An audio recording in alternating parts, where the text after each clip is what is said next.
Aloha once again, and welcome back to the 7th Direction. My name is David, and we are still focused on going inward in our 7th direction as taught by Native American philosophy. The 6 directions with which we're all familiar, and then that last 7th direction, inward, where we are seeking some answers and a little bit more clarity about our life. I want to be absolutely clear that that is why I do it. I'm a regular person just like you. That's why I like this. In fact, I had a friend take a look at this video and she commented on the fact that I was wearing a t-shirt because nobody ever gets to see me in a t-shirt. And the reason I'm doing it is because I want to be very low key. I want you to understand I'm a regular person. I'm just a regular guy. I'm just like you, not only on the deepest level of being a light energy being, but I mean as a human being, I'm just like you. I was a commodities trader. I busted out. That's why I went in my 7th direction. That's why I wanted to discover what is inside, just in case I had misunderstood some things. But it turned out I had most definitely misunderstood some things. So that's one of the reasons I have enthusiasm for sharing my experiences, because I found it to be valuable, not just because it made me feel better, but it made my life better. Actually following the practices, not just thinking them, not just believing them, but actually putting them into practice in my life made my life better. And I busted out as a commodities trader. It was not the best time of my life when I went in my 7th direction. So if you are at a time where things have not gone the way that you want them to, and you are feeling unempowered, you're feeling like you're not sure which direction you're really supposed to go, like you're not sure what is important to you, maybe you've made some mistakes in interpreting some things that have happened to you in your life, and it's put you in a place that has left you very unfulfilled, I completely understand. I got where I am by playing the what if game in a no more serious way than I'm sharing with you. For that 15 minutes a day that I went into my quiet space, my meditation, and I did my white light exercise, whatever I saw, whatever it was that came to me, either that I heard or saw, or whatever it was, no matter how ridiculous, as I shared in some earlier episodes, some of it at the time I thought was pretty ridiculous. But I took it seriously enough to pursue it.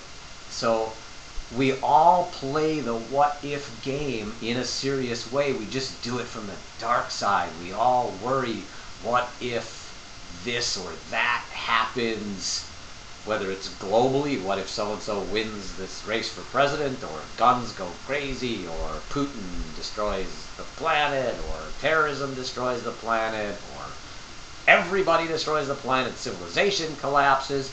There are people who take the what if game very, very far in your own life. What if this or that goes wrong at work? What if this or that happens if I say this or that to such and such a person?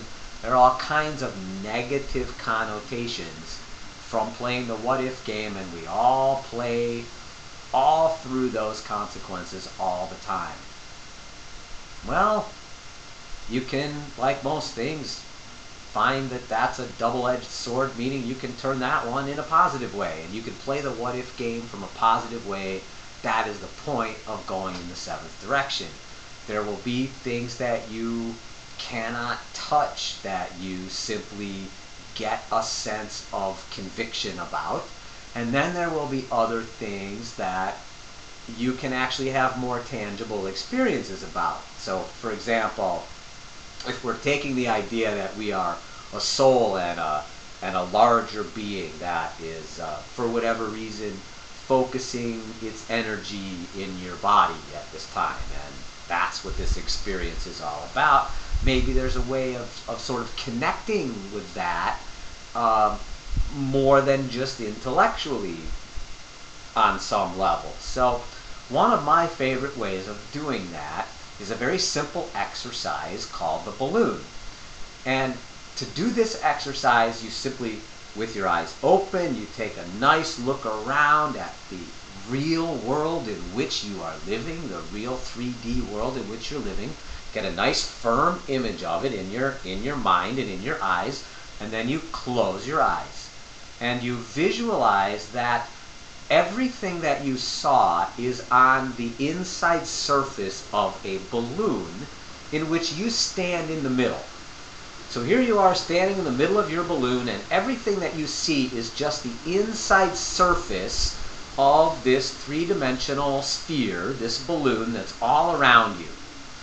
And so firmly plant that image in your mind, and then when you're ready, just reach out with your mind and touch the surface of the balloon, and then pull it towards you and pull it inside out. Now if you like, take a moment, pause the video, do that exercise.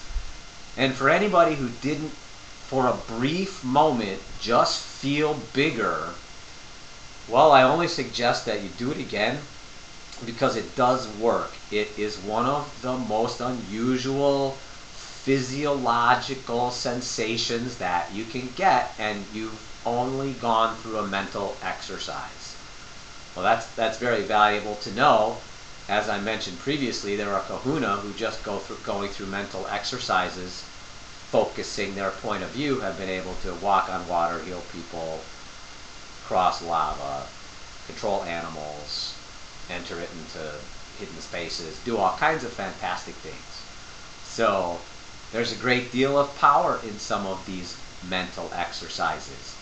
That too can reveal that maybe this whole consciousness thing is a little bit more than it looks like. It might not just be an accident of biochemistry and electricity. It might be more than a physical phenomenon. Well, as I've said before, either it is or it isn't. There is no in between. Either you continue after and outside of the body, or you don't. If you do, and you make your Pascal's wager, you put all your money, all your passion and decision-making process based on into the idea that you are more than you look like, that you have a different kind of agenda, and you take your own time to focus yourself in your meditative exercises to make a connection with what that higher agenda might be, you will slowly but surely begin to think in new ways, make choices in new ways, and change your life for the better. That is the point of going in the seventh direction, and that's what we're going to keep on talking about all throughout the series. I do hope you're having a good day. We'll talk again. Aloha.